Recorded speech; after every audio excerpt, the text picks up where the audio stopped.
여야 모두 기회가 있어요. 지금 재수생들의 빅매치 가능성이 훨씬 높아졌다. 결국 선거는 세력 선호도가 아니라 인물의 선거로 갈 가능성이 있다. 도덕성을 중시할 거냐, 능력을 중시할 거냐. 정치는 진실이 아니라 여론이다.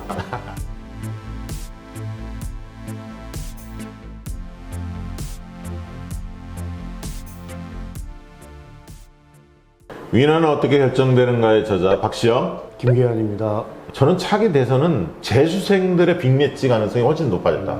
그러면 이재명 재수생이죠. 홍준표 재수생입니다. 유승민 재수생이죠. 안철수 있죠. 심상정 있습니다. 국민들이 볼 때 재수생으로 4년 동안, 5년 동안 누가 열심히 살았느냐, 이것도 관심거리가 될 거라고 저는 봅니다. 그러니까 재수생으로서 대선 준비를 누가 차곡차곡 잘해왔지, 역량을 누가 키워왔지, 이런 걸 볼 텐데, 그런 면에서는 이재명 지사는 이제 경기도지사를 맡아서 해온 거고요.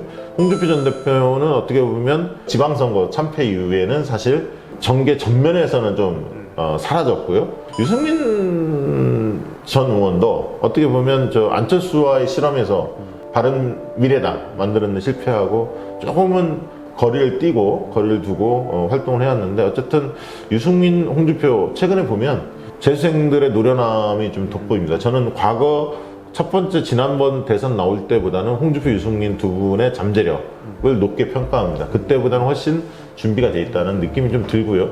다만 이제 안철수 대표는 원래 이제 중간지대, 삼지대를 표방을 하고 중도 정치를 이야기를 많이 했었는데, 4.7 재보궐선거에서 오세훈 후보와의 단일화 추진, 그리고 국민의힘과의 당대당 통합을 추진하다가 결렬이 되지 않았습니까? 이 과정에서 과거보다는 중간자적 위치가 좀 상실됐다. 상징성이 국민의힘 쪽, 보수 쪽하고 가까운 인물로 인식됐기 때문에 과거만큼 폭발력이 있을 것 같지는 않다. 지난번 대선 때와 같은 21%를 당시에 득표를 했는데 쉽지 않다. 한 자릿수에 머무를 가능성도 있다. 자, 그러면 대선은 어느 쪽이 유리하겠습니까? 저는 사실 대선에 있어서 책에서도 이야기했지만 숙제를 잘 푸는 세력이 이긴다고 봅니다. 그 얘기는 무슨 얘기냐면 여야 모두 기회가 있어요. 지금 여당 후보가 되는 게 좋습니까? 야당 후보가 되는 게 좋습니까? 정권 교체를 원합니까? 정권 연장을 원합니까? 이렇게 물으면 정권 교체를 희망하는 사람들이 좀 더 많습니다. 여론조사 결과를 보면요.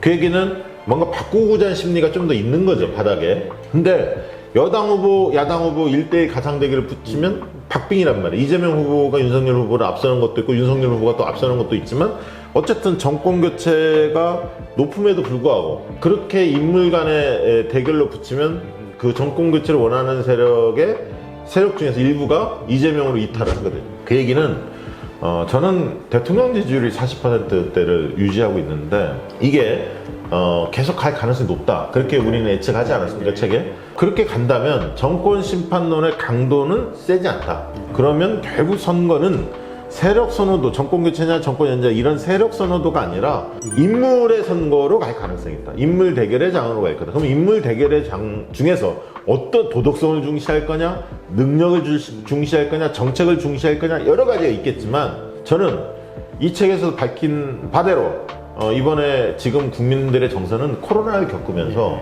불안 심리도 불만도 있지만 내 삶을 좀 책임져 달라라는 욕구가 굉장히 높았죠. 우리는 이제 그거를 디맨딩 시티즌이라고 묘사를 했고요. 그러면서 급진적인 과감한 정책에 대한 주문이 높아졌다. 재난지원금도 받고 국가 돌봄 체계에 대한 주문도 했고, 이런 것들이 파격적인 게 있어야 한다. 그리고 4차 산업혁명이 성큼 다가올 것이라고 국민들이 보고 있기 때문에 기후 문제, 뭐 여러 가지 문제에 있어서 좀 미래에 대해서 과감한 접근을 하는 사람이 오히려 국민들 눈길을 끌 것이다. 이렇게 이제 전망하지 않았습니까? 때문에 인물에 있어서도 도덕성이나 태도의 문제보다는 능력과 자질, 그러니까 능력, 그리고 정책, 이런 부분에 있어서 그 우위에 있는 후보한테 조금 더 손을 들어줄 가능성이 저는 크다. 이렇게 보여지고요.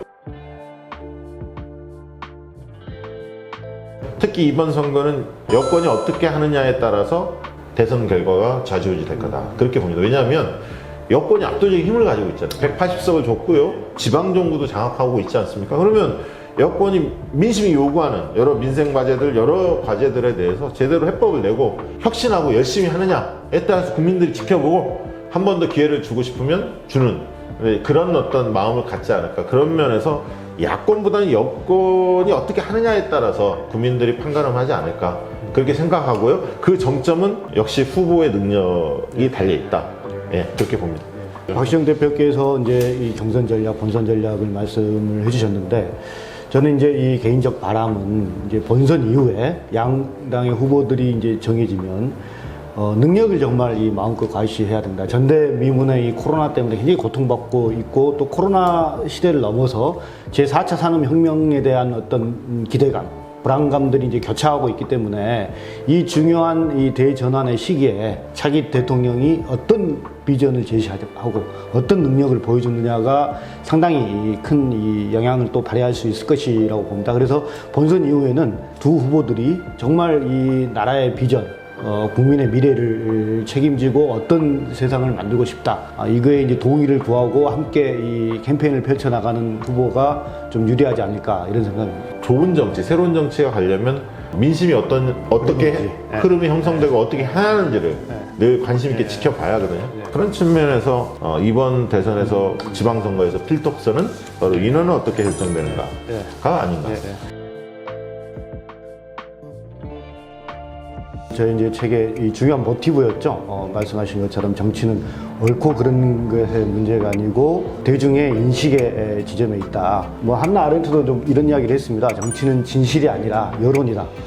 그래서 옳고 그른의 문제가 아니고 대중이 어떻게 이 사안을 인식하고 있느냐. 이게 이제 정치의 출발이 될 수 있는 거죠. 그래서 정치 지도자고 선거를 준비하는 사람들은 반드시 이 책에 나와 있는 대중의 인식과 욕구들을 조금 배울 필요가 있다. 이렇게 생각합니다. 위너를 읽은 자가 위너가 됩니다.